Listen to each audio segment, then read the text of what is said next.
Rishi Sunak, the Prime Minister, has apologised for leaving early from the D-Day commemorations in Normandy yesterday. He said there's a long statement, but he concludes, after the conclusion of the British event in Normandy, I returned back to the UK. On reflection, it was a mistake not to stay in France longer, and I apologise. Nicky, let's start with you. Is this now the defining moment, the defining mistake of the campaign? Well, I don't know about the defining mistake because we've still got just under 4 weeks to go. But I think most people are, and most Conservatives are, absolutely mystified by this. I just don't understand how it could happen.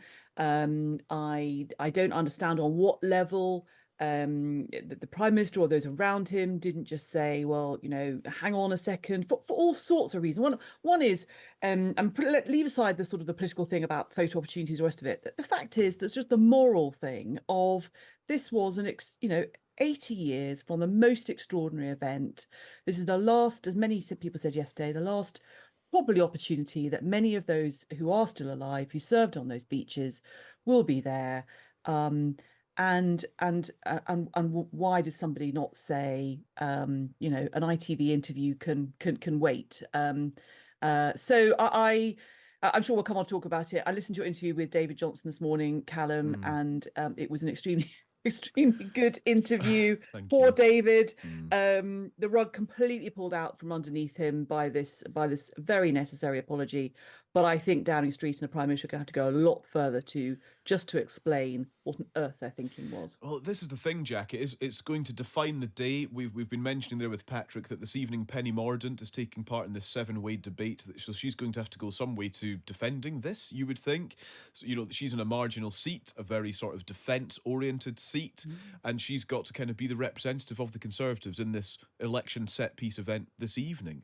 What are you making of the decision of... I suppose it's just as well I'm going to use the word potency. The significance is a better word. The significance of something like D-Day. It's not a kind of minor commemorative thing, this.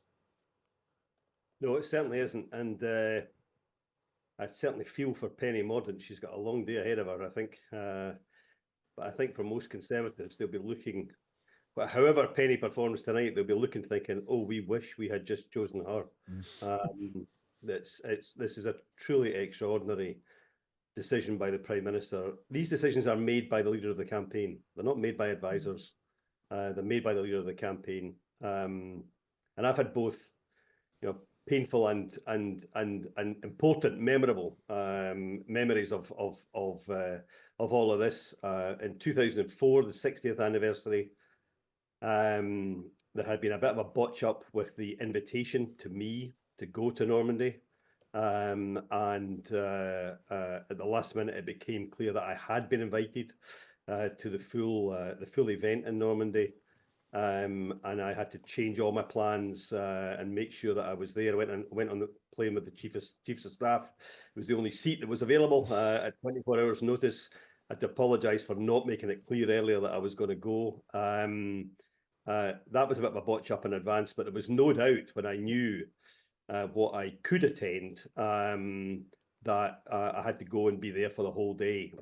And the thought of leaving early would not have crossed my mind, I'm afraid. And that wasn't in an election campaign. I also remember a year later, actually, when Pope John Paul II died, at the beginning of the 2005 election campaign, going with Tony Blair to Rome for the funeral. And Tony, again, staying the whole day. We did no election campaigning during the day. We got stuck in traffic in Rome. He was agitated about getting back to the UK, but we sat through the whole funeral ceremony. And I think this is an extraordinary development, and it could have really long-lasting implications for the Conservative Party, not just the Prime Minister. Yeah. A couple of your messages on this, I think, are important to read because it's very much been the story of the day since, very early on this morning. You've wanted to have your say on it, and that's directed what we've been doing on Times Radio throughout the morning. John says the optics of Sunak heading home early from France are terrible. It illustrates how out of touch he is, what's really important, and how he fails to read the public mood. This is quite interesting, Nicky. For you, Richard saying here, Nicky Morgan is usually quite loyal. It's striking to hear her criticising the Prime Minister like this. What do you think of that, Nicky? Well, I try very hard on this segment in particular to say it like it is. Yeah. Oh, we appreciate Well, it. which we value, yeah. And I just don't think. I mean, I'm afraid I don't think I have any other Yeah, reaction fair. when I heard comment. it. Absolutely Yeah. fair. Absolutely fair. And I think, one thing I was going to say though, Yeah, Callum, yeah. was we're going to come on perhaps and talk about honesty. I mean, I think you rightly in the interview with David Johnson earlier on said, why can't he just say, I don't agree with what the Prime Minister did. The trouble is that I'm in a different position. I'm not a frontline politician. I can say things. I'm not going to go on a doorstep or in front of a TV debate later on. It is very difficult for those, and I feel for those the candidates today who are, you're going to get it in the neck, as Jack says, Penny, David, because it's very difficult to say. They all know this was a mystifying decision by the Prime Minister, but the minute they say that, the headline is Minister criticises Prime Minister or whatever it is, and so it's one of those crazy things. So thank you for appreciating, but it's easier for me to say it than it is for those who are currently serving. Yeah, fair enough. A couple of others. Tim says, if Sunak cannot be bothered to fully honour those that gave me and him his freedom, I cannot be bothered to vote for him.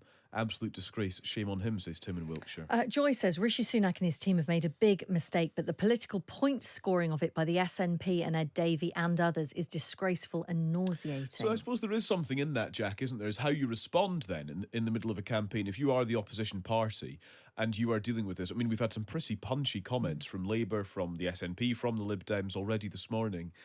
I mean, perhaps it's fair to say that in a situation like this, there's no way the balance tips and you're seen as politically opportunistic. It's almost an open goal, I suppose, politically, and it feels even odd to kind of make that point when it's around D-Day, but you see where I'm getting at. I think you have to be very, very careful in these situations and not be seen to politicise it. Yeah. I think it's possible to be critical of the Prime Minister and his judgment on this without getting too close to politics. And I think you always have to have in your mind the guys who were on the beaches, the guys who were interviewed this week, and their families. I mean, I've met some of these people, and I back when I was First Minister, and it was some of the most emotional conversations I've ever had. Incredible people with incredible memories. I feel emotional now, even just talking about it. And you have to keep that at the forefront of your mind. When that incident happened in 2004, when there was the mix-up over the invitation, and I did eventually go, and it was an incredible occasion, powerful memory for me. There was a guy who worked for one of the veterans charities who was very vocal for days afterwards in his criticism of the initial mix-up. And it would have been easy for me to find a way of responding to that, and I just didn't. I thought, this is too important.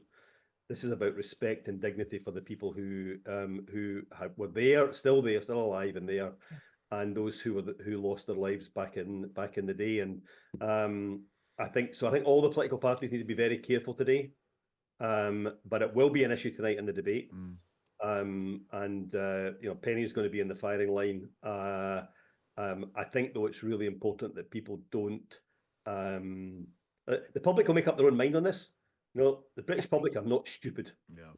They will already have made up their mind this morning, and they don't need politicians reminding them all day. This will be one of the decisions, one of the moments that will define how people vote in 4 weeks' time, and it doesn't need politicians to wind it up. Just want to bring you an update as well. We've been reporting on Ian Martin, who is a Times columnist.